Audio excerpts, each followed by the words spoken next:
بسم اللہ الرحمن الرحیم۔ السلام علیکم۔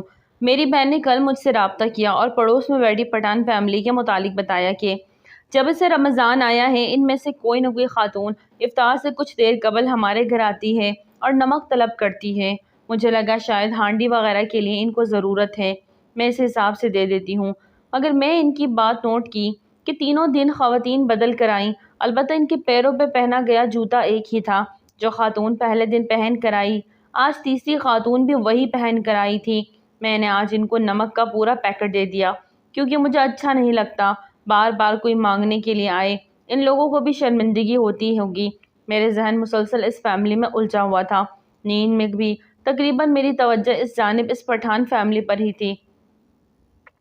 میں نے تہجد پڑھی اور نہ جانے کیا سوچ کر سحری بنانے سے پہلے اپنی دیوار سے ان کا گھر جھانکا تو میری آنکھوں سے آنسو نکل پڑے کہ وہ لوگ جب دسمبر میں یہاں آئے تھے تب انہوں نے ہم سے کہا تھا اپنی رات کی بچی ہوئی روٹی ہم کو دے دیا کرو، ہم اپنے جانوروں کو ڈال لیں گے، اور ہماری عادت تھی کہ ہم لوگ رات اور ناشتے کی بچی ہوئی روٹی صبح 9-10 بجے ان کو دے دیتے تھے۔ آج جب میں نے دیکھا تو وہ لوگ اسی روٹی کے ساتھ سحری کر رہے تھے اور وہ روٹی اس خاندان کے لیے ناکافی تھی۔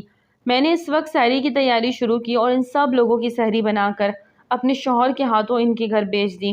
وہ پٹھان لڑکی میرا شکریہ ادا کرنے دن کو میرے گھر آئی تو احسان مندی کے بدلے گھر کے کاموں میں میری مدد کرنے لگی۔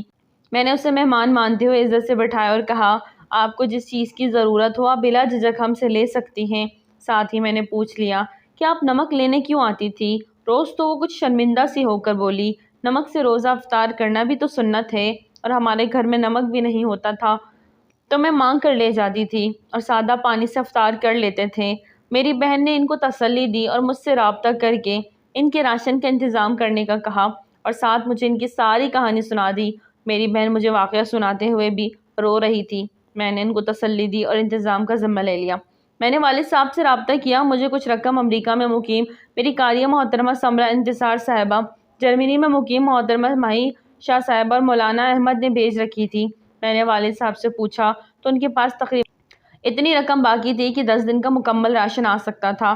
میرے کہنے پر والد صاحب نے حالت روزہ میں خود بازار جا کر راشن خریدا اور افطار سے کچھ وقت قبل میری بہن کے ہمراہ ان پٹھان لوگوں کے گھر پہنچی اور سارا راشن ان کے حوالے کیا تو وہاں ایک اور دردناک منظر ان کے منتظر تھا۔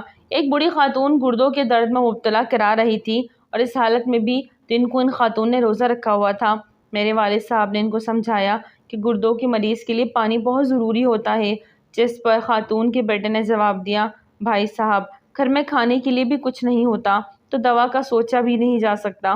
یہ خاتون میری والدہ صاحبہ ہے اور میں نے خود ان کو کہہ رکھا ہے کہ روزہ رکھ لیا کریں، بھوکا تو رہنا ہی ہے، پیاس بھی برداشت کر لیں، آپ کو اجر ملے گا۔ میرے والد صاحب نے دیکھا کہ درد کی تکلیف خاتون کی برداشت سے باہر تھی تو انہوں نے رکشے کے ذریعے خاتون اور اس کے بیٹے کو ہسپتال پہنچایا، اپنی جیب سے دوا خرید کر دی، ڈرپ لگوائی اور جب ان کی حالت سنبھل گئی تو ان کو واپس لے کر آئے۔